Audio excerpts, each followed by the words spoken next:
नमस्कार, S24 में बहुत स्वागत है आप सभी का और मैं आपके साथ वर्षा। चलिए नजर डालते हैं आज की ताजा खबरों पर।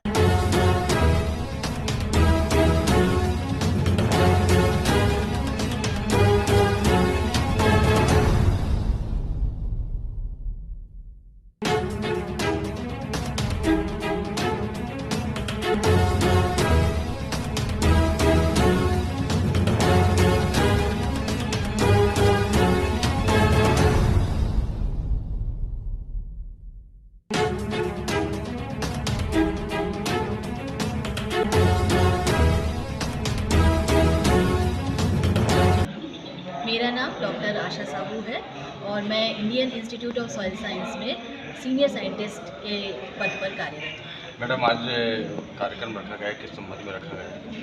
ये जो कार्यक्रम है ये 3 से 6 अक्टूबर 2023 तक Indian institute of soil science में आयोजित हो रहा है और ये 87th annual convention of Indian society of soil science का हम ये आयोजन कर रहे हैं और ये हर साल में एक बार ये मनाया जाता है।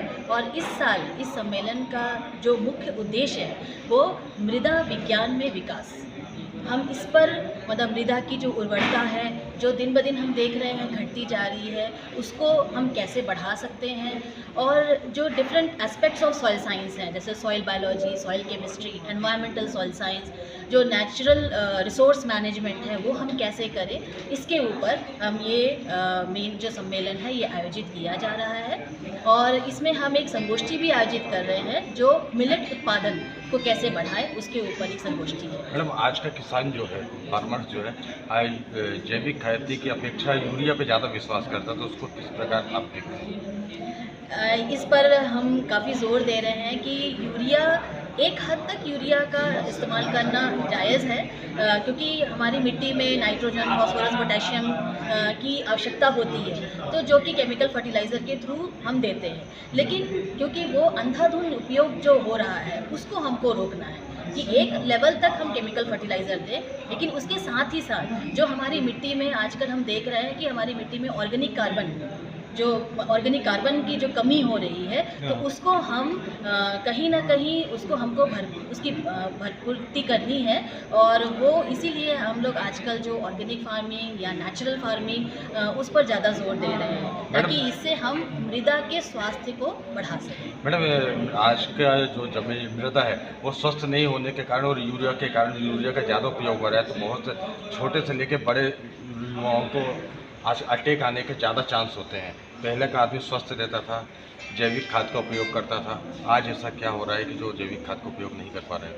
जी, यही जो हम लोग केमिकल फर्टिलाइज़र जो मिट्टी में ज़्यादा उपयोग कर रहे हैं तो वो एक तरीके से क्योंकि हम अनबैलेंस्ड यूज़ ऑफ जो केमिकल फर्टिलाइज़र्स कर रहे हैं उसकी वजह से क्या हो रहा है कि हमारी मिट्टी में एक तरीके से माने कि हम उसमें अब जहर ज़्यादा दे रहे हैं तो जो हम मिट्टी में डालेंगे वही हमारे पौधों में आएगा और वो हम उसको जब हम खाएंगे तो हमारे पेट में जाएगा। तो इस तरीके से अगर मिट्टी में जहर जाएगा तो वो जहर हमारे अंदर ही आएगा और इस प्रकार विभिन्न जो बीमारियां हो रही हैं वो ये इसका जो स्रोत है, जो एक साइकिल पूरा बना हुआ है वो इसकी वजह से। मैम, फसल अच्छी आए और केमिकल का उपयोग कम हो उसके लिए हमें क्या करना चाहिए?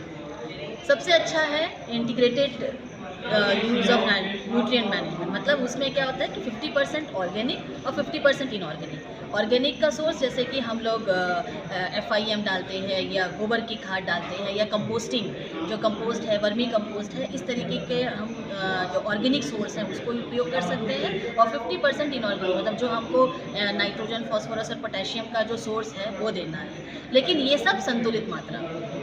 मैम, आज कितने प्रतिभागियों ने भाग लिया यहाँ पर? यहाँ लगभग 300 प्रतिभागी देश के विभिन्न प्रदेशों से इसमें भाग लेने के लिए आए हैं और वो अपनी शोध प्रस्तुतियाँ प्रस्तुत करेंगे और इसके बाद एक विचार विमर्श किया जाएगा और जो विचार विमर्श से जो अनुशंसाएँ आएंगी उससे हमारे जो छात्रगण हैं, हमारे जो नीति निर्धारक हैं, वैज्ञानिक हैं तथा हमारे किसान भाई वो लाभान्वित। मैडम, आज मुख्य अतिथि के रूप में कौन उपस्थित हैं आप? आज मुख्य अतिथि के रूप में श्री कमल पटेल जी, जो माननीय कृषि मंत्री हैं मध्य प्रदेश सरकार के, ये थे।